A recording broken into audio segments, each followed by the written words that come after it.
I crossed $100 million in net worth at age 31. I'm 35, significantly higher than that now. And I have the privilege of talking to lots of people who are at $1 billion plus. And so in this video, I want to break down a handful of themes that I've seen repeated that can make you significantly more successful. The rich buy time, the poor buy stuff, ambitious people buy skills, and lazy people buy distractions. As much as these seem like four different groups, it's really like you have these pairings. Rich people use money to buy time. Ambitious people use time to buy skills. And the reason it's ambitious people is because generational wealth isn't transferred through assets. It's not transferred through stuff. It's transferred through education. It's transferred through skills. And so there's this Sanskrit proverb that I love. If you have a good son, you don't need to accumulate wealth.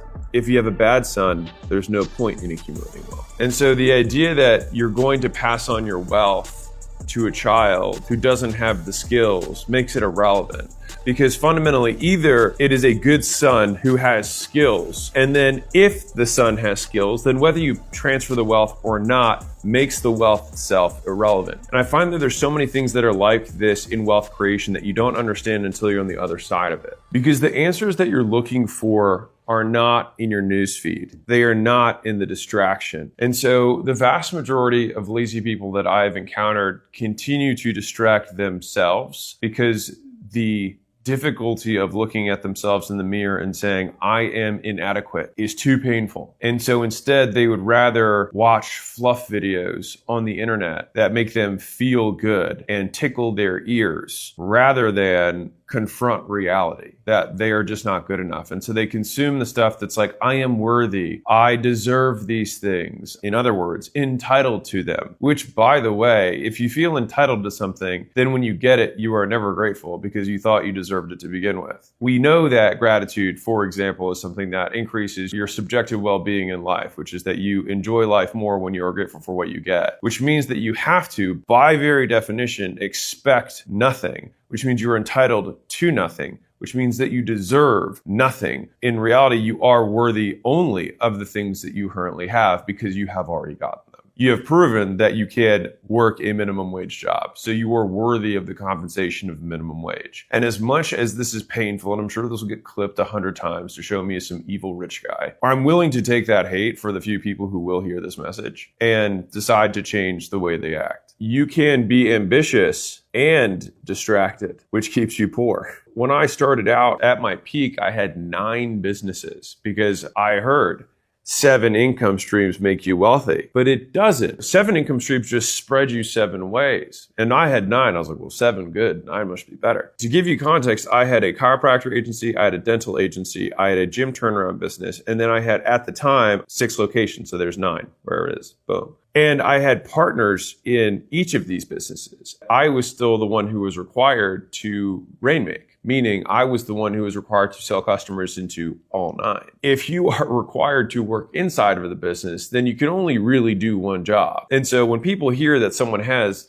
7 income streams, it's because they own assets that generate that kind of income. But in order to gain the cash to then buy the assets that create the cash flow, it requires time and focus. Let me make focus real for you. Focus is a very amorphous term. Focus is measured by the amount of things you say no to. And inversely, you could measure it by how few things you say yes to. Meaning, the most focused person says only yes to one thing and says no to literally everything else. And so the next thing that separates the rich from the poor is it's 100x, not 2x. And so this concept is one that I had dinner with a friend of mine who's a public CEO, and I asked him what he had done to grow the business. I think from a $200 million market cap to a $1.2 billion market cap in less than 2 years.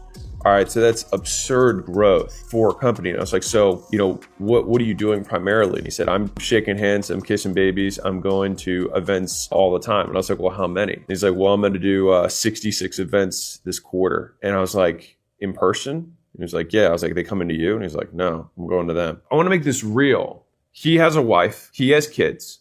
And before anyone listens and says, I can't believe well, cool. He makes trades. If anything, I would hope that people watch this and say, I wouldn't make that trade. in which case, great. Also, don't complain about not having what somebody who has made that trade made. And so one of the big misconceptions, by the way, this is a sales thing too, is that people want your outcome their way. They want to have their cake and eat it too. They want to say, hey, I want to not change the way I'm eating. I want to not change the way I'm living, but I want to have a six pack and I want to be in shape. I want to continue to live this way and I want to get the 10 chick or the 10 guy. I want to continue with my work-life schedule as I currently have, but I want to have hyper growth. They are trades, they're price tags. When you go to the store, you either want the shoes and you're willing to pay the price or you're not willing to pay the price. That's it. You can't pick the price for the shoes. You pay it or you don't. My telephone back to myself is that I thought I worked a lot when I was younger. And I did spend a lot of time working,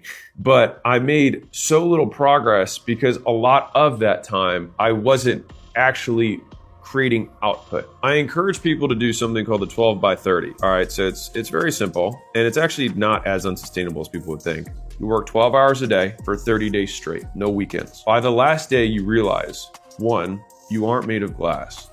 2, how much more you could be working. 3, how much faster you could be achieving your goals. 4, how much you could be getting better every single day.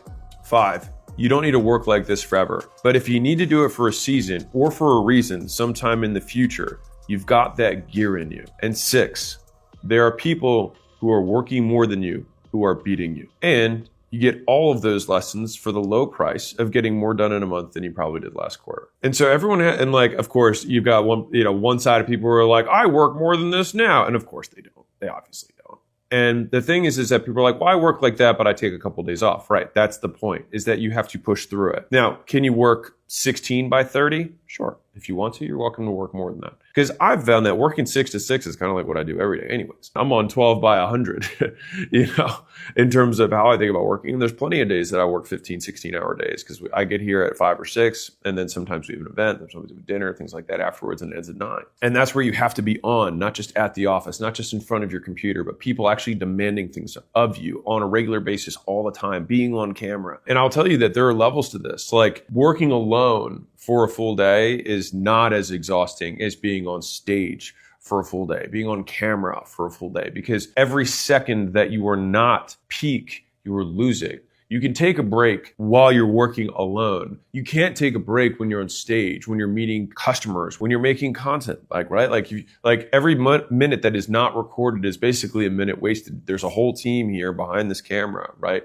that is making this stuff for you, and I'm costing them every second I'm not showing up. I remember there was a season of my life where I think I had like 9 straight months of this, and it was not 12, it was 15, 16, because I had to wake up at 4 to get to the gym, where I was at the gym, but I would wake up at 4 and then I would get the class ready. I'd open the gym doors at 4:30, would start the classes at 5. And the last class at night would end, it would be a 7 o'clock class, it would end at 8. And then at 8, I would then do billing. I'd reach out to old customers. I would confirm lead appointments for the next day, all that sometimes until 10, 11 at night. And then I'd wake up again at 4. And so I don't know what the hours are there, but it's more than 12. And I did that for 9 months straight. And I used to describe it as the kind of tired a good night's sleep couldn't fix. It was tired. It was deeper than like a one sleep. I needed like weeks to like basically come back to normal.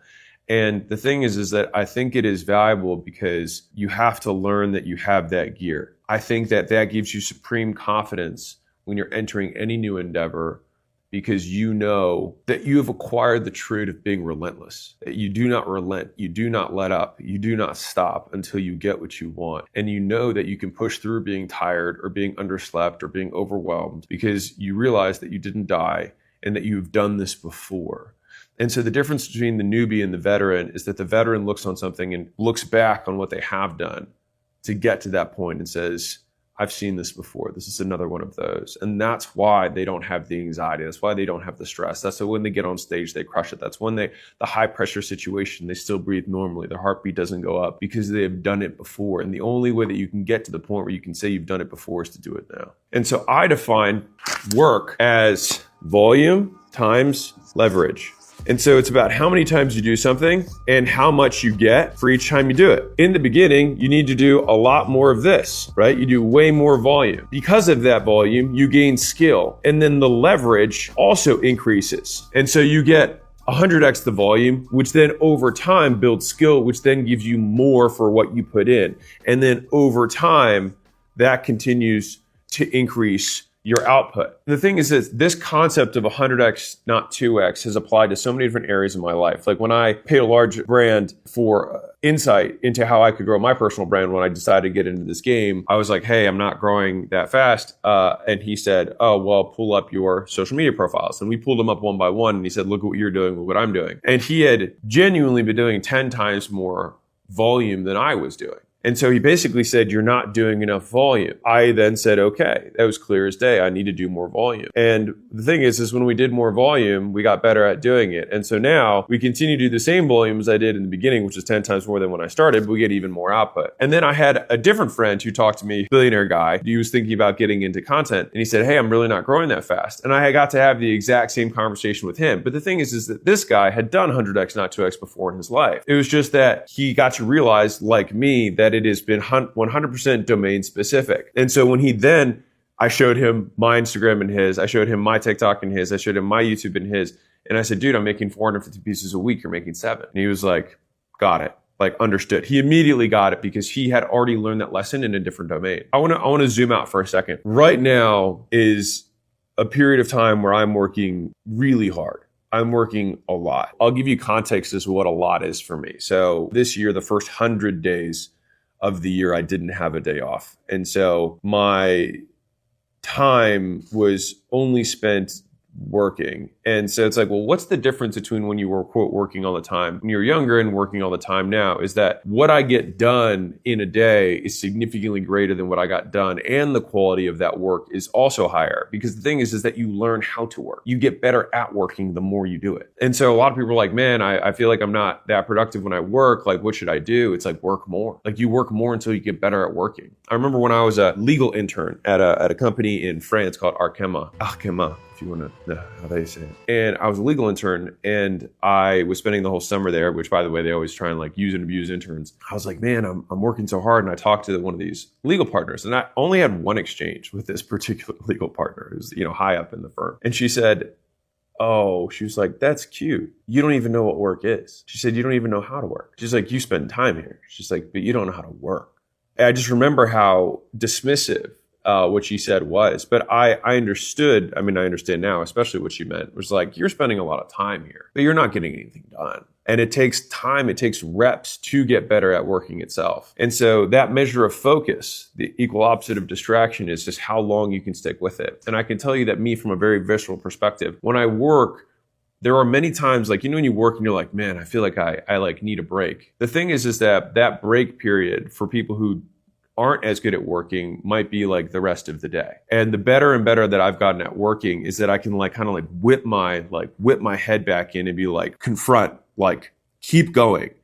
And I'm like, oh, all right, I'm going to keep going. And then you kind of realize that there's like a 5-minute, sometimes 15-minute period where like your output slows a little bit, but then you catch the next draft and then you're in again. It's being able to whip yourself back in, and that muscle of doing that takes practice. And the only opportunity that you get to flex that muscle, to practice it, is to work yourself to the point of fatigue, to the point where distraction or respite or rest would be beneficial, or you feel like it's what you crave right now. And then being able to be like, no, I can power through this. And the thing is you can power through it. It just takes practice, and practice takes repetition, and being willing to be uncomfortable for an extended period of time. And it's kind of like when you're eating and you're dieting, there are moments where you get these cravings where you're like, man, I'm starving. I want something sweet. If you've ever dieted before, and this is where repetitions help, it only lasts like 20 minutes. So if you ever do this, by the way, dieting hack is just set a timer when you're like, man, I really want something. Wait 20. And if you still want it, which you rarely do, because it usually lasts less than 20, sometimes it's just 5. It'll just go away. And the same thing happens with focus, but we then just take off for our diet for the day. We order a pizza, right? We order ice cream, right? Or we take off working for the day, right? And we just say, I'm just going to watch Netflix for the rest of the time, or I'm just going to go hang out with friends, whatever, or I'm going to go out. But I will say now that I have worked for 100 days straight, and that was in the earlier part of this year. I think this year I've probably taken 3 or 4 days off since the year started. And I still probably worked until like 2 on those days, but I still consider those like more or less days off. You're not going to die. And so I think back retroactively or like historically, like there were people who were forced to work for years on end or they would get killed. As gruesome as that may seem, I see that as hopeful in that they have already demonstrated that it's possible. Like you can work continuously for an extended period of time because fundamentally you're just alive, you're moving, right? And like you think super ancestors, it's like they didn't have computers, they just were around. And so you do keep busy while you're awake. And so you might as well keep busy continuing to nudge things forward. And I can't tell you the amount of times where now I'm like, my mind checked out and I was like, no, my brain checked out a little bit, but I'm gonna keep going. And then 3 hours, 4 hours, 6 hours more pass. And I'm like, oh, I actually finished everything that I said I was going to do. And it's just so much more work and it's fewer days off and it's earlier mornings and longer nights. And it's being able to do that for an extended period of time. I know the whole idea of like, work on the things you love and you'll never work another day in your life. I just don't think it's true. Like there's so many things that I don't enjoy doing that I have to do. And that's why, at least for me, my saying is always, I will do what is required. How I feel about it is relatively irrelevant because the things that have come from doing what is required have made doing the requirements something that I know will pay off. And so I kind of like feast on those morsels of past achievements as the fuel to continue doing things that may be uncomfortable or unpleasant in the moment. And most work isn't unpleasant. It's just work. It's like, I have to get this done, right? And you're like, I get to get this done. Sure. But like, I'm just being real. For me, it's usually not sunshine and rainbows. Like I work a lot and I'm tired. I slept 9 hours last night, which was the first time I've slept 9 hours in a while. And I feel amazing right now. But sometimes you got to work on 6. Sometimes you got to work on 5. And so think about this hypothetical extreme. Let's say that you played video games. That was all you did. When I say that's all you did, you didn't go out, you didn't talk to people, you didn't see anyone, you didn't eat, you didn't sleep, but you would be incredibly focused. Now, at that point, you say, well, in order for him to play more video games, he needs to sleep. So there are contingencies, right? You do need to eat or you'll die. And so there are the fewest requirements necessary to maintain consistent focus on the one thing. And those things become requisites for focus rather than distraction. Like there are periods of time where you will need to rest. That rest, therefore, is productive because it increases your total output in the one thing that gets you the most leverage, that gets you closest to your goals in the shortest period of time. And so this isn't a video of me saying, work until you die. Well, you will work until you die because we all will die and we all probably will work at some point. But it is more a video of saying that every single thing that is not a requisite for you continuing to do the one thing, that one yes, are all distractions. They are all things that take away. And people have a hard time with this because they like to say like you need to have balance. But this is what poor people do not understand. And I am going to do my very best to kind of like pass down a message from the future to my past self about this. And this goes for entrepreneurs specifically, which is you do not understand how much work it is. Like you think you understand how much work it is. And I've had multiple times in my life where I've met someone who was way further ahead than me. And I saw them actually working 5 to 10 times more than me. And I was like, wow. And there's this scene in Invictus, which is a movie with Morgan Freeman and Matt Damon. I love this moment. There's an exchange. I'm paraphrasing, but he says something to the extent of, I've heard that you've been playing with an injury. And Matt Damon just kind of says, well, no one ever plays at 100%. And I just love that because to me, that kind of encompasses the champion mindset, which is that it's not about playing when circumstances are perfect. It's that playing creates perfect circumstances. We have to learn to play when the chips are stacked against us. It's like having values. Values are only valuable when they are tested. You can say you're loyal, but if you're in a hotel room and a girl is there and your wife isn't there and there's no way that she finds out, that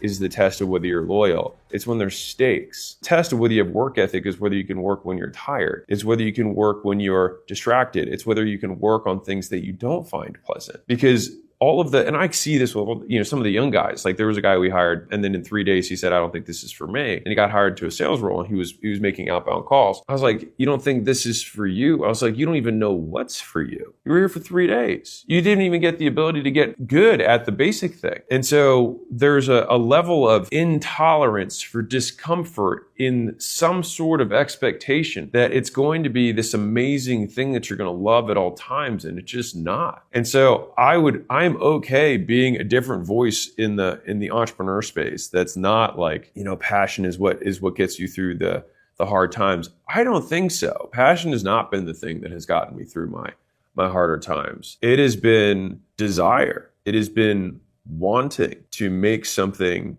into a reality by dragging something from your mind into the world. And sometimes I feel like you're giving birth to this thing, which for every mother, which I obviously haven't given birth, it's like you give birth kicking and screaming. It's a painful experience, but then there's life that happens afterwards. And I see work as very much labor. And we even use the same word. It's labor. It's work. It's painful. The pain is that like you're halfway through, I would imagine, and you're like, I still have to keep pushing because it's still not alive yet. It's still not out. And so I think learning to push through that, and this is the part that my friend was saying, where he's like, they don't get it. They don't get it. They think that I do one of these speaking events and they see my Instagram and they think, oh, okay, well, why is my brand not growing like that? He's like, well, I was in 5 different cities this week and I just had to do FaceTime with my kids in order for them to see me. And people are then like, I wouldn't make that trade. Fine, but don't want what he has. And so let me draw this out for you in a nice little visual to show you how I see work, right? This volume that you need to do. So you have excitement, right? So when you have this new idea, which we have them, and you're like, oh my God, this is amazing, right? This is so good. The thing is that once you become neutral and then you become worried and stressed, this is when work begins. And so in the bodybuilding world, they'd be like, okay, once you have achieved failure, that is where your working reps begin. It's an old school bodybuilding saying. I'm sure the science bros will be upset about it. But I think that it very much qualifies for how it relates to work in this world is that your motivation fades very quickly. It's that work begins once motivation stops. And I think if you measure it that way, then you will measure how much you work and how hard you work very differently. So it reminds me of this Muhammad Ali quote where he says, I hated every minute of training, but I would tell myself, suffer now and live the rest of your life as a champion. I have this tweet that I said a minute ago that I really like. And so whenever I get to a low point where I think, why do I even bother? I just try and remind myself, this is where most people stop and this is why they don't win. That period, that wall that you hit, like that is the champion wall. That is where you leave everyone else behind because everyone only works until their point of excitement and then they stop. It's like you have to find that next gear. So the next point is that they cannot copy your proof. People want to gain reputations. They want to be known for certain things. They want to get status, but people can copy your promises. They can copy your services. They can copy your logo. They can copy your name, but they can't copy what you've done. I have sometimes younger entrepreneurs who reach out and they're like, hey, I want to build a big brand. And they're like, I want to start making content. But I advise them to only make content if they're truly documenting and don't transition into teacher mode. Because the thing that will build your brand is the stuff you do. Like we look at the business titans that are out there. Right? You look at Elon, you look at Bezos, you look at maybe now Sam Altman, you look at Jensen Huang from NVIDIA, and they now have these, quote, big business brands, Steve Jobs, Bill Gates, Warren Buffett. They are considered probably the leaders of the business world in terms of thought leadership. But did they get there by building personal brands, or did they get there by building personal businesses? And then by building personal businesses, which I'm joking here, they just built big ass businesses. By extension, people wanted to know who was the person behind this big business. And then they built their credibility before they built their likability. Everyone wants to put the cart before the horse. Everyone wants to put they want to eat the pudding before they have the proof. Yeah, the proof comes before the pudding in the real world. In a world where anyone can say anything and get instant reach, trust is the thing that is the scarcity. That is the rare commodity. And so the idea is if you want to build a really big brand, then you want to index super hard on trust. And the way that people can trust you is that you do what you said you have done. The reason Mr. Beast videos worked is because he used his videos as proof. He didn't say, I am super knowledgeable. He said, look, I did something that no one else was willing to do. His first video that went viral was him counting to 1 million or something crazy. Right. And so he did something that other people were not willing to do. And so he just happened to have documented that thing. And so if you're like, well, how do I get proof? I'm so young. It's like, well, you just do epic stuff. And then people will be like, wow, he did epic stuff. This is interesting. And so it still requires epic amounts of work in order to do that. The reason that there's such a misconception about overnight success is that it's just that there's a threshold over which you are good enough that you go viral.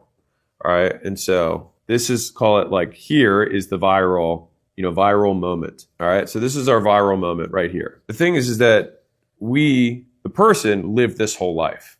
What we in the public see is this moment, what happened since. And so we have the perception of overnight success. And this is why it's so difficult for people to wrap their heads around, because they want to model what they see, not what occurred. And so we have to model what they did, not what happened. And so this fundamentally is the inputs. This is what they put in for a long period of time. What we see here is the output.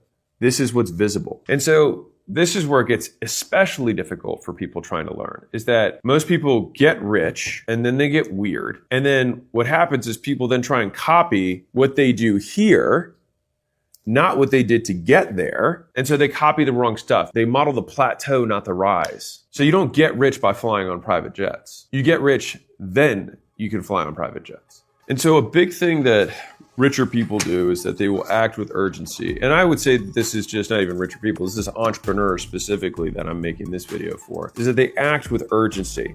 All right. And so you can tell in some ways how successful someone's going to be by how quickly they do things. The gap between thoughts and action. And so this is something I personally work on a lot, which is like, how quickly between when I make a decision to do something does it actually occur? And you can improve your potency as a person, how powerful you are, by decreasing the gap between thoughts and action. Like if you think about the hypothetical extreme of this, the God figure, if you will, thoughts and reality are one and the same. He thinks planets and universes and they appear. And so that would be the ultimate demonstration of power, in my opinion. And so we can approximate that. We can get as close to that as we can by shrinking the time it takes between when we think and when we decide, and then when we ultimately do. When you don't have any more information to collect in order to make a decision, then you make the decision.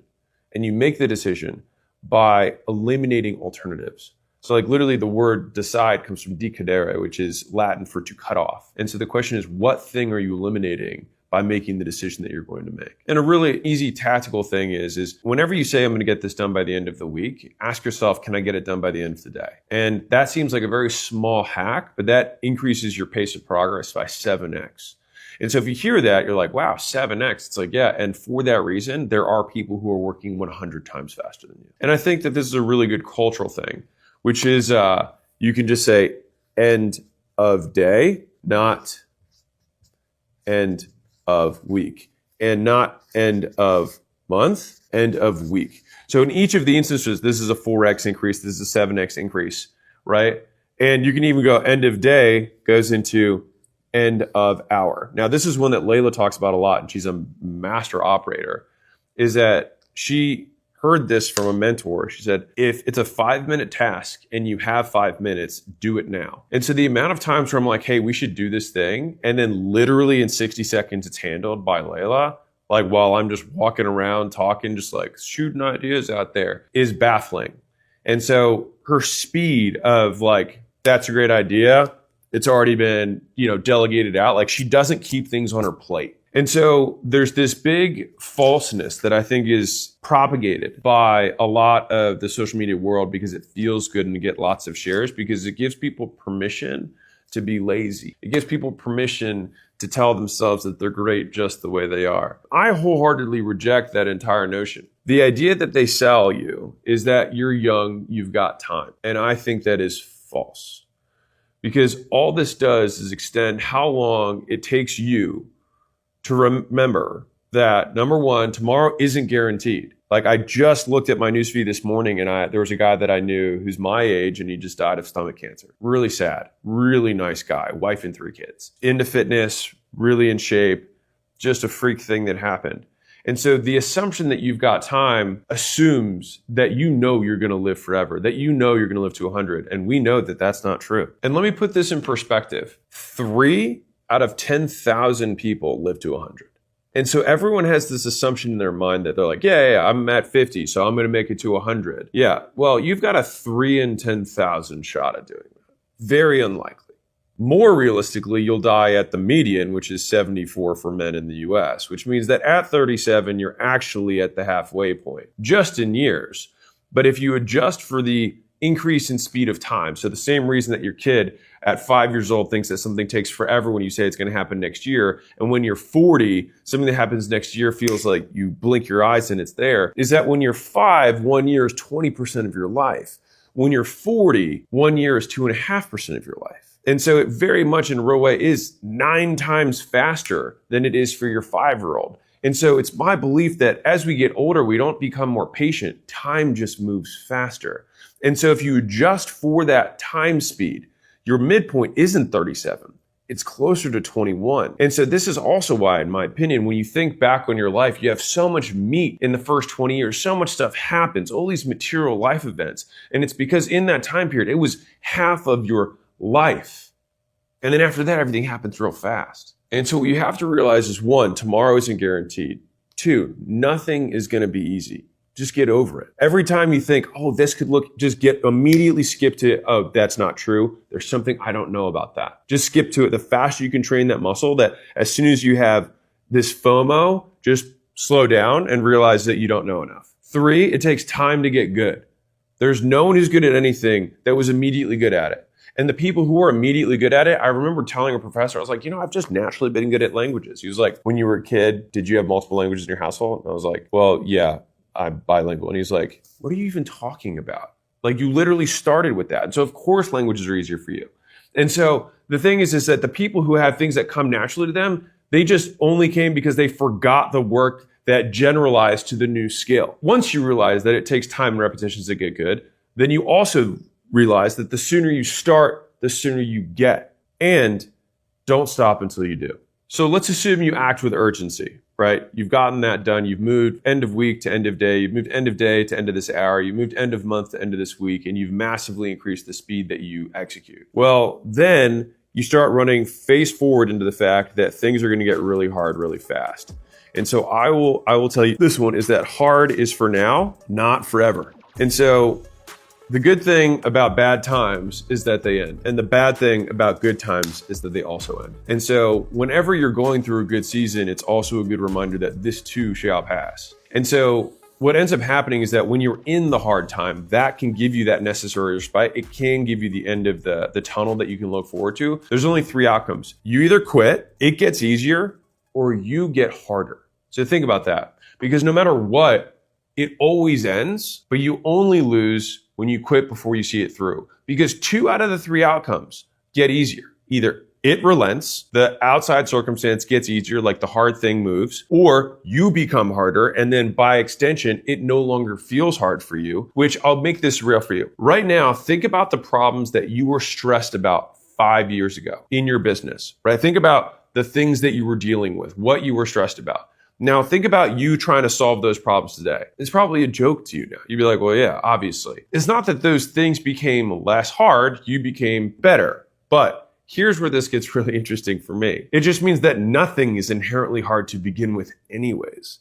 We are just always inadequate. For me, I remember when I had 5 employees and I was like, man, it's so many people to manage. Or, I was like, where am I going to, I have to manage cash flow. How do I do that? Or like, how am I going to get new customers? Like, how do I sell? I can't sell really expensive stuff. Like, what if someone gets upset, if I charge more, right? What if someone finds out I charged this much, as though it's like something wrong? Like, all of these things are just irrelevant to me now. Just so silly. Though for me at the time, they were difficult. And I can only imagine how inconsequential the problems that I deal with, growing hopefully $3 billion companies right now within the portfolio, compared to what Elon deals with having 6 multiple $100 billion companies.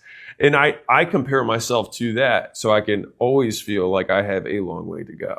But let me give you one thing that'll also give you a little bit of hope about these hard times, is that these hard times are also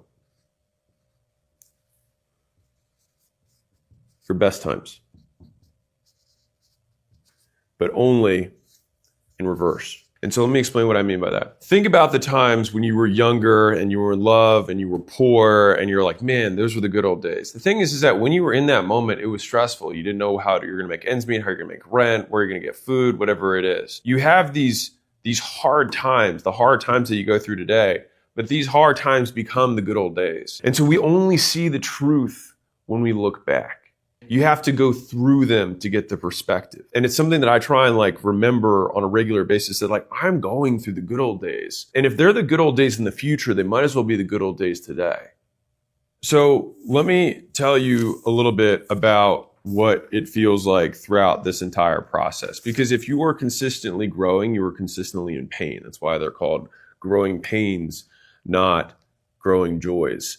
And if you have stress from growth, remember the alternative is that you can have stress from stagnation and you can have stress from decline, which fundamentally means that hardness and stress is a fact of life. You will always have stress. You will always have problems. And the largest problem of all, the largest stressor of all, is determining that having problems is a problem, is that being stressed means there's something wrong with you.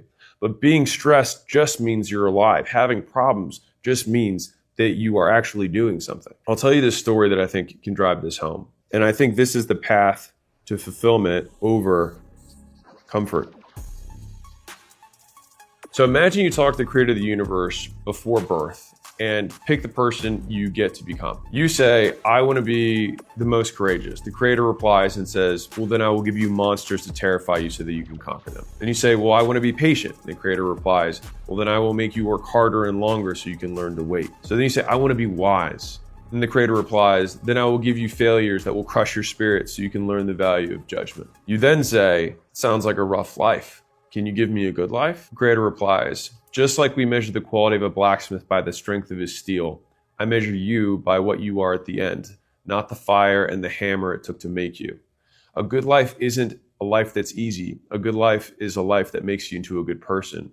And that, my son, is a hard life. And so I remember when I sold Gym Launch, there was a year that I more or less took off. I had all these kind of existential crises that I was going through because all I had been doing was just working. And then I hadn't put my head up to look around and smell the roses per se. The problem that I had was that when I was smelling the roses, I was miserable. I was very sad. And the sadness for me came from the thing that I had that was most reinforcing in my life was the work that I was doing. That was the thing that I enjoyed the most. And so not having that actually created a huge loss for me. And so then I had to create what am I doing? Why am I here? Right. And so for me, that was when I created the hypothesis, or at least the thesis I have for my life, was that hard work is the goal. Is that nothing left in the tank, which I got from Jesse Itzler, which I love. Emptying the tank every day is the point. Because for me, those are the days that when I look back are the days that I feel the most fulfilled on. In the moment, you feel tired, you feel exhausted, you feel like you're bored, you feel like you don't want to do another repetition, you don't want to do another 2 hours, but another 2 hours, another repetition, another edit is what is required. Not what you want, but is what is required.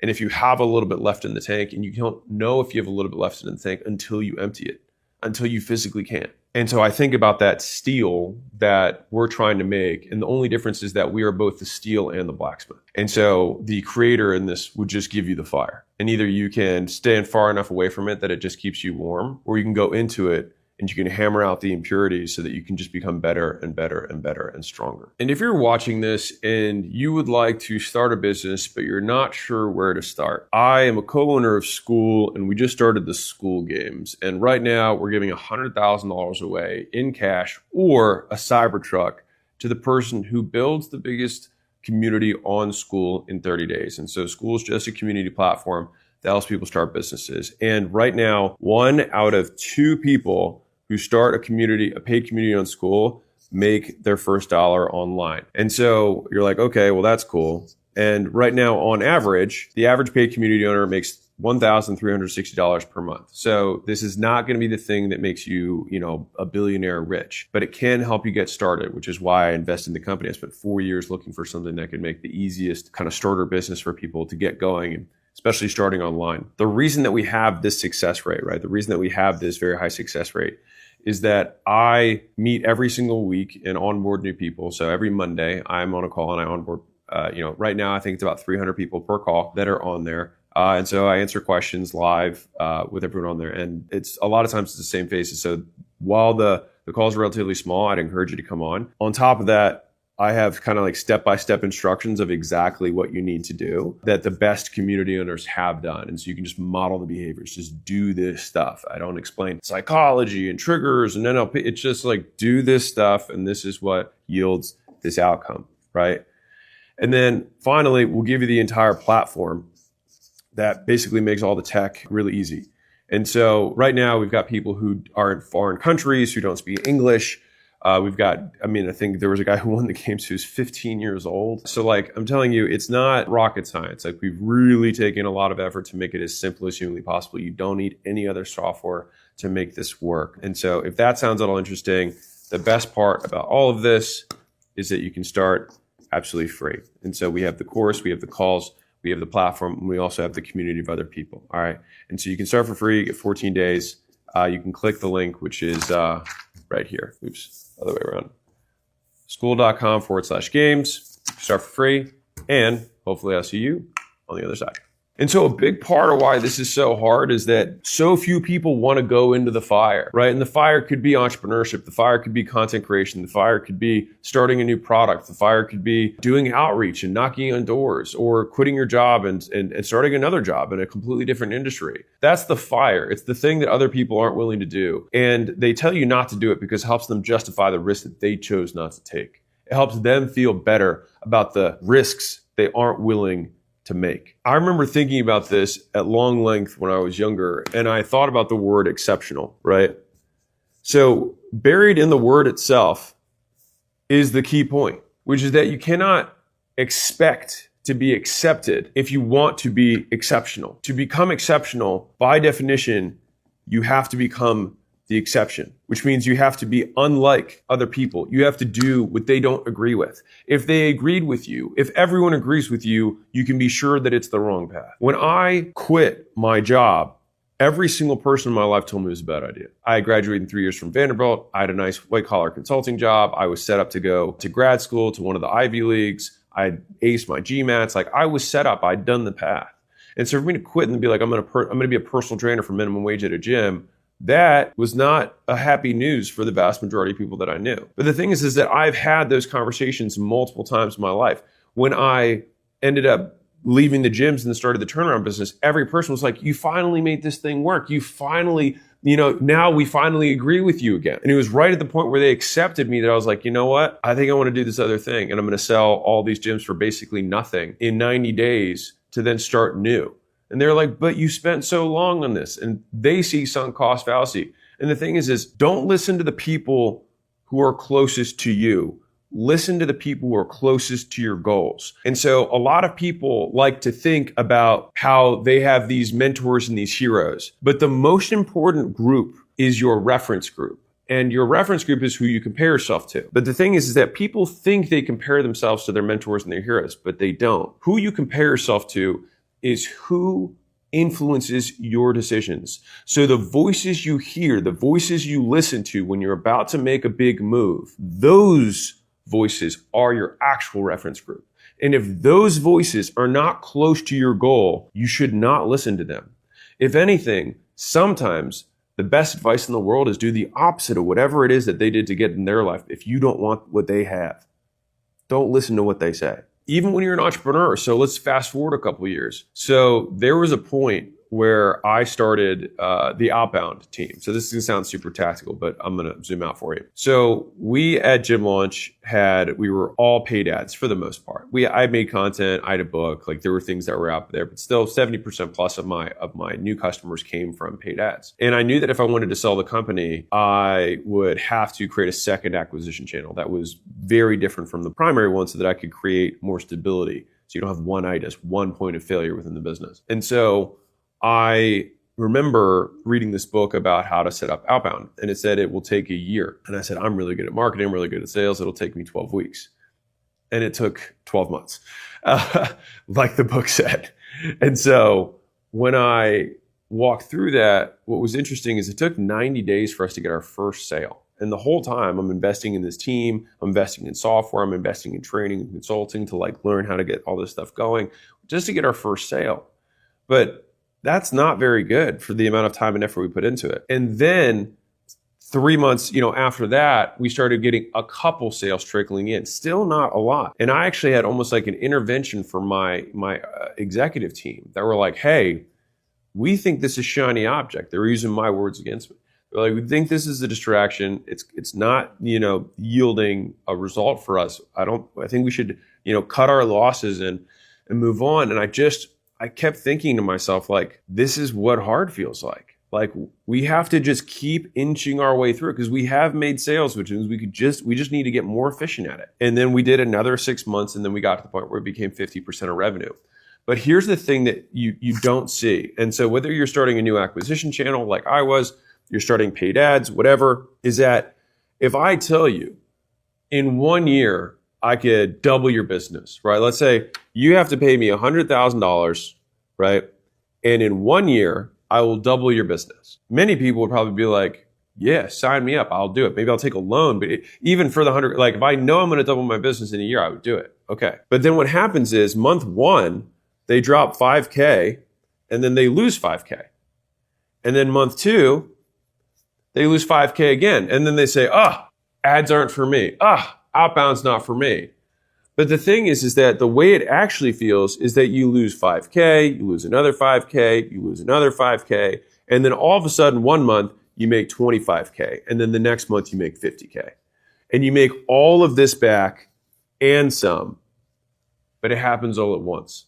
And so there's a saying on Wall Street that I like, which is it happens slower than you expect and then faster than you can imagine. And they talk about that when it comes to market drops and market explosions. It's like we should be crashing. It hasn't adjusted yet. It happens slower than you expect and then faster than you can imagine. And so you have to be willing to forego that period of time for a long time, understanding that you just want to make progress.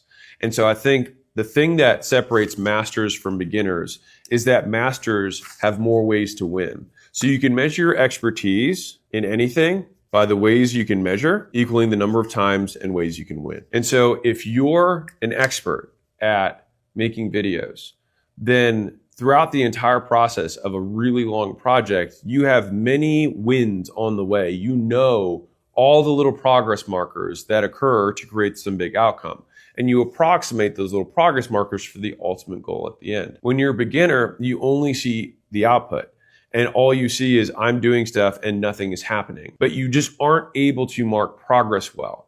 And so if you want to increase your expertise, then you need to increase the number of ways you can measure so that you can increase the number of wins you have in a given time period. And by the way, that is what makes you enjoy your work. And this is how the work itself becomes reinforcing. And so in order to develop that expertise, you have to have education.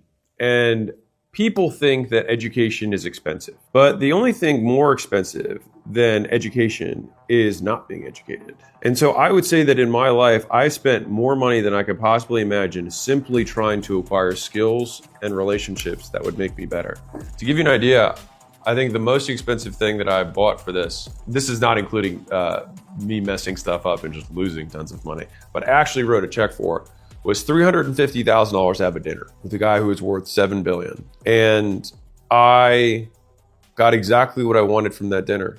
And it was incredibly valuable for me. And he kept saying no. I sort of offered 100K and then 200K and 250K and then 350K. And when we offered 350K, he said, fine, I'll just have dinner with you. And he didn't ask for the money, but I think he was just seeing that I was willing to spend the $350,000 for it. And so I've spent so much money for 1 hour, 2 hours, anything to gain context. Because I heard this close, and if you've watched my channel, you've heard this before, but pick whatever number your income goal is, right? Let's say it's $1 million a year. And let's say you're currently making $100,000 a year. If you value that $1 million goal, the value of the $1 million per year, what's the price you put on that education? The value of that education is the difference between where you're at and where you want to go. And so that's why if I want to become a decabillionaire, then I should be willing to pay everything that I have in order to gain the skills, the experience, the knowledge in order to get there. And so if there's a way that you can spend $50,000 in order to learn $1 million per year skill set, then every year you don't do it, you lose $950,000 that you would have made if you had made that investment. And so the key point here is that we use poor people language when we talk about education, when we should be using investor language, because it should be an investment in an asset. And the asset just happens to be you, and you can't sell it, but you can invest in it and you can grow it. If you think about investments, you'll never say an investment is expensive. There's just a cost and a return. But if someone says there's a $100 stock or a $1,000 stock, it could be expensive relative to the return. But if the return is supposed to be good, then no one says that that amount of money itself is expensive. It's just what the cost is for the return. It is the investment. And so if you think about education in that same way, it always has to be framed in terms of what you get for it, not how much it costs. It's not about how much you make now. It's how much you're going to make and how much that's worth to you. And for me, whatever my delta is what I'm willing to pour into that without hesitation. And so for the first I lost everything at year, 6 of my entrepreneurial journey. And I put all of the extra money that I had right back into learning more stuff. And so even though I made profit, my biggest expense was me. But it wasn't on my living and my lifestyle. It was on my education and my network and my surroundings and the skills I wanted to learn, the courses, the workshops, the seminars, the coaching programs, all the things that I did. I'm a product of that world, despite the fact that I think that world overall has a lot of shitty people. I still learned a lot. And you can learn just as much by learning what not to do and saying, I will never do that, or treat someone the way that person treated me. Because the best students never come out negative. So really, they think that I have always been the top performer in every single program, coaching, whatever I have ever done. And so the process that I use is, number one, do everything they tell you to the T the first time. Then take what works and toss the rest. You can learn something from everyone, but only take in that which makes you stronger, which is a quote that I have from Harry Potter, The Sword of Gryffindor. But I love it because it was enchanted to have this spell that it would only take in things that made it stronger. So it took in the basilisk venom, which allowed it to kill, the Horcruxes later on. But I like to see myself as that sword, is that I continue to invest, I continue to put things into the steel, but I only take in that which makes me stronger. So a lot of people have these negative experiences with coaches, consultants, vendors, whatever. And I just like to think to myself, in what way will this make me better? And so by instead asking that question rather than enumerating the many things they could have done better or the things they did wrong, simply saying there is something that I can learn from this. And there is something in this experience that will make me stronger. And that frame may have been one of the most valuable frames that I've had, because I, like you, have spent plenty of money on things that have, quote, not worked. But I still learned enough from them, and oftentimes what not to do, that allowed me to then see what to do. But before I ever did that, I had to do the first 3 steps of that, which was do everything they said to the T the first time. And if for whatever reason it did not work, I would then use my other skills to patch the difference so that I could find a way to make it work. And by the way, if they have a success story, which they usually do, because that's how they sold you, is that you find that person and figure out what they are doing that is lacking in the education that the person who's teaching taught. Fundamentally, if you ever buy something where there is somebody who has been successful, then it means there are activities that yield success.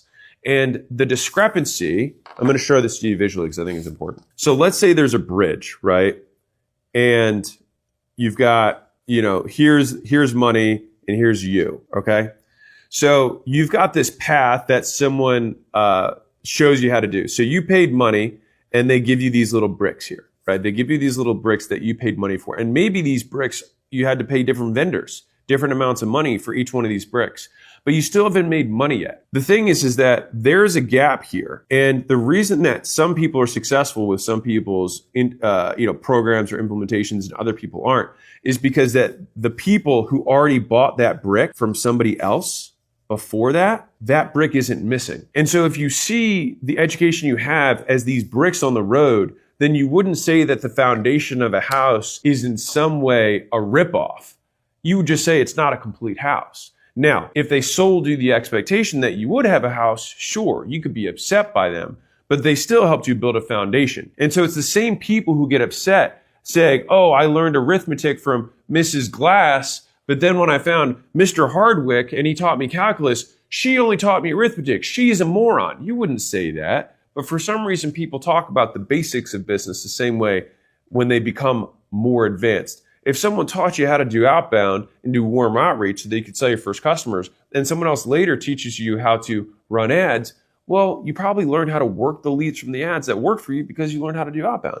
You probably learned how to sell because you learned how to sell strangers. And so when you did the ads, it worked for you. And then somebody else who did that same exact implementation didn't have the bricks that you had, and they never got the dollars that came across. And so whenever something doesn't work, it doesn't make you any better by saying it's their fault. And fault also only matters in the eyes of the law, which you're not going to sue anybody anyway. So who gives a shit? The only thing that matters is whether the outcome happens or not, which is under your control, because it means that you simply have a discrepancy between where you are and where you want to go. And so a lot of people would then say, sure, Alex, it's easy for you to say you're a white guy. You're right.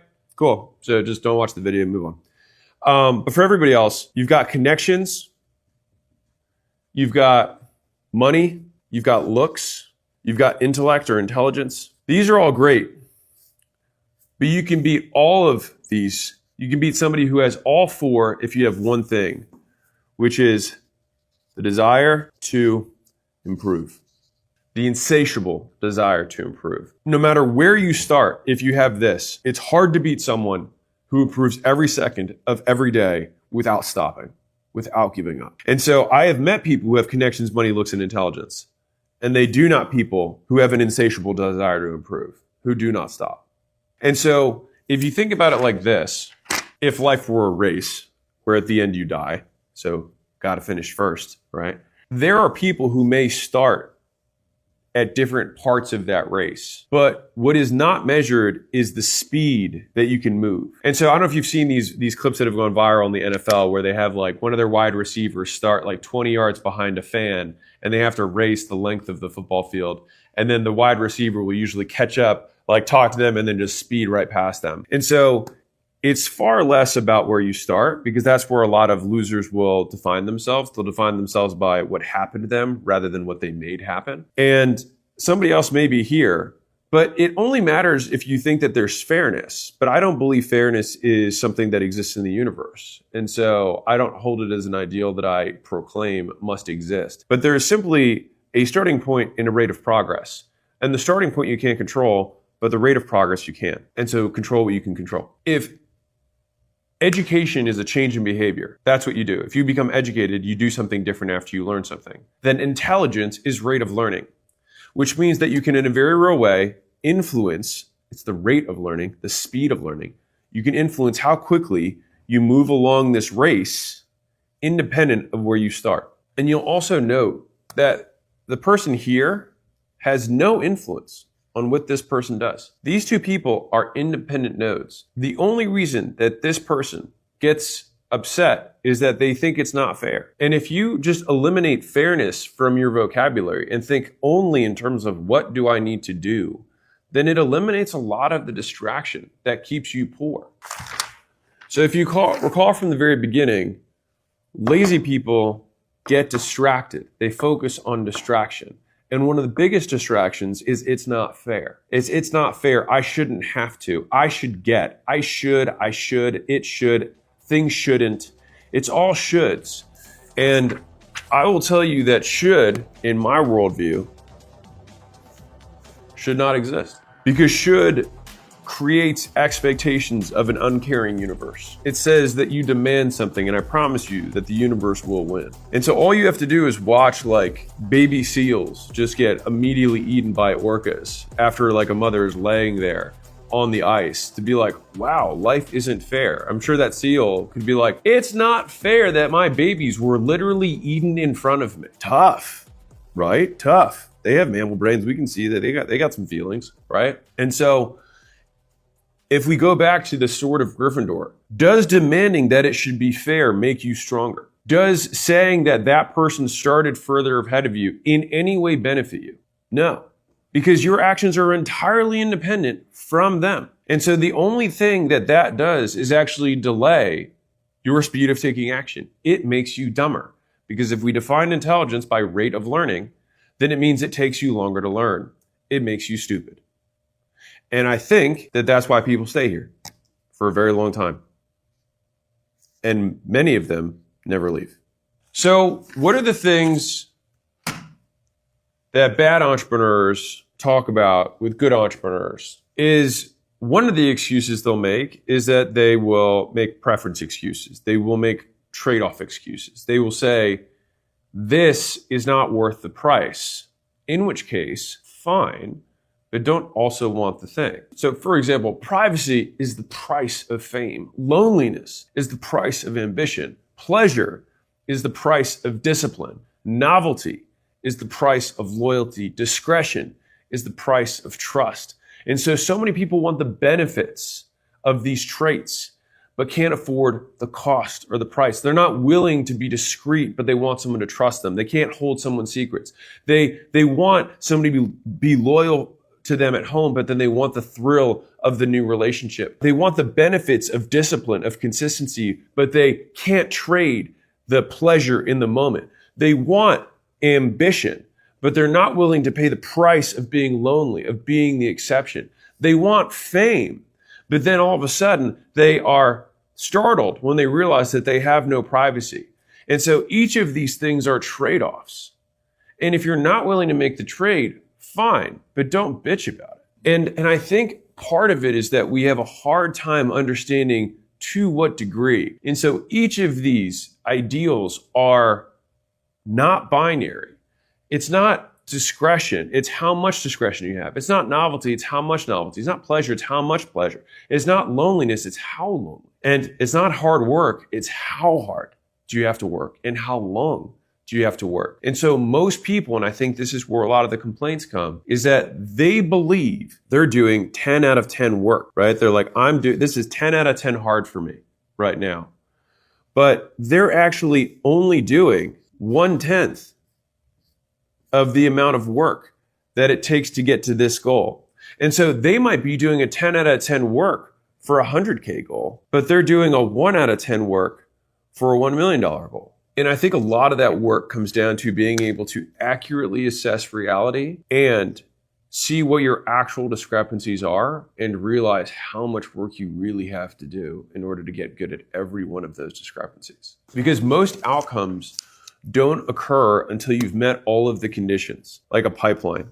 All right, so let's say you've got this pipeline here and you've got these valves. These are the valves. You've got this water that's coming here. And let's say once you get all the way through, the water comes out the other side. These valves have to open. You have to open this thing, open each of these valves.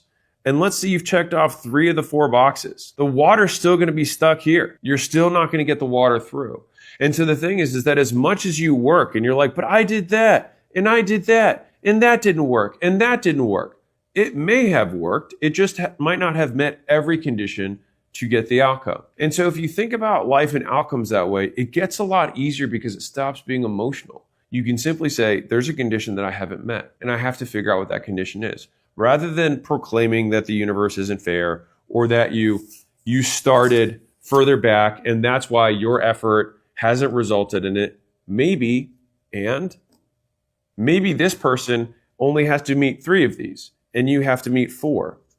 Okay, well then I guess that means that you're going to be better than them. Why is that a bad thing? It means that you're going to develop more skills to achieve the same goal. Great. If the end of this life is that you are the steel, you are the thing that gets created, then you can't resent the hammer and the fire that makes you. Because you can't wish for strong character and an easy life.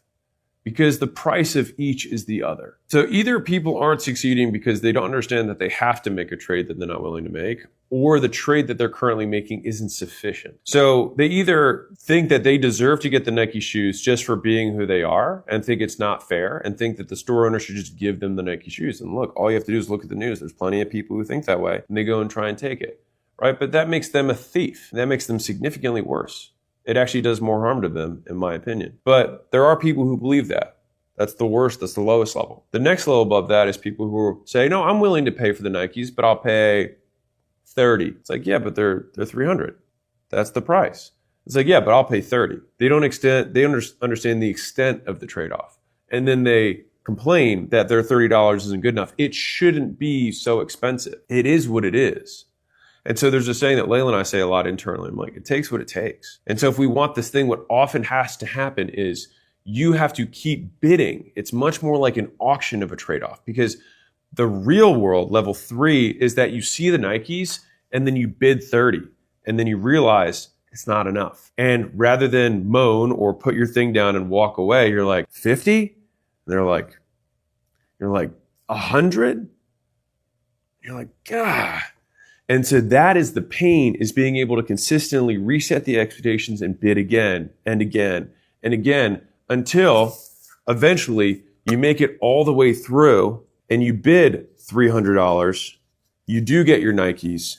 And then all of a sudden everyone says, must be nice to be born so naturally good. All you have to do, by the way, is watch some of my very first content pieces. And you think my very first content pieces are the podcasts that I made.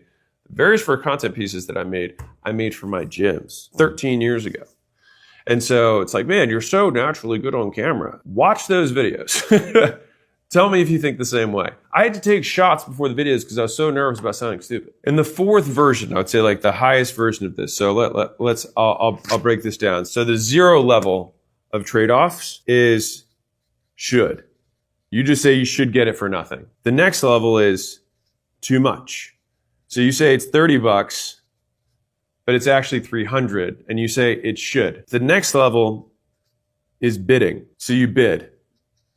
So you say 30, 50, 100, and you find out that you're insufficient and you keep going up. The final is source, which is where you determine the price. And this is often, in my opinion, where you create your reality. So it's continuing to hammer away at content, continuing to write drafts of the book before anyone else has seen it, because you are the one that holds a standard higher than everyone else's. Because no longer do you accept the approval of others as your litmus test. The market, for sure, in the beginning will tell you whether you're good or not. But Steve Jobs, Henry Ford, right? They would have asked for faster horses, not cars. Is that they demand more from themselves than anyone else does. And by setting that standard here, where everyone else is here, by actually meeting the standards of the market, you actually lower your own. And so this is where your standards become source. And this is where you get into rarefied air. And this is what the quote, rich guys, if you will, when we talk behind closed doors about what people don't understand, it's about holding the standard. And in my opinion, the person who should make the decision in every organization is the person who has the high standards, not the person who's most senior, not the person who has the most shares. It's the person who has the highest standards for whatever it is. Our marketing should be at this level. If the owner thinks it's less, then that person should be the person who's running marketing. If somebody else thinks the product needs to be this good and someone else thinks it needs to be less, that person should be in charge, whether it's their first day or the 1,000th day. The person who has the highest standards is the one who should be making the decision. They should become source. And so when you get to that level, the only person you're making trade-offs with is yourself. You're the one who's determining, is this good enough for me to put my name on?